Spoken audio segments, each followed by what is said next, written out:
Srivani trust పెట్టినటువంటి ఉద్దేశం వేరు. దాంట్లో 10,000 రూపాయల టికెట్ అన్నది కాదు.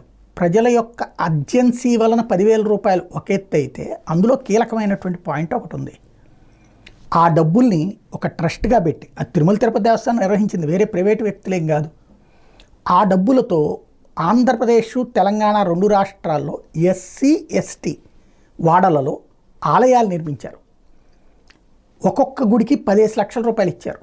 వేల గుళ్ళకి సంబంధించినటువంటి నిర్మాణాలని ప్రారంభించారు. కొన్ని పూర్తయినాయి, దాదాపు 1000-2000 పూర్తయినాయి. అంటే వాస్తవంగా ఏమైపోయిందంటే, దళిత గిరిజన ప్రాంతాలలో ఆలయాలు లేకపోవడం వలన, అర్చకులు లేకపోవడం వలన, పట్టించుకునే వాళ్ళు లేకపోవడం వలన, అదే ప్రదేశాలలో ఏర్పాటు చేస్తున్నటువంటి చర్చిలకి గుర్తింపు పెరిగిపోయింది. ఒక పెళ్ళి, పేరంటం ఇట్లాంటి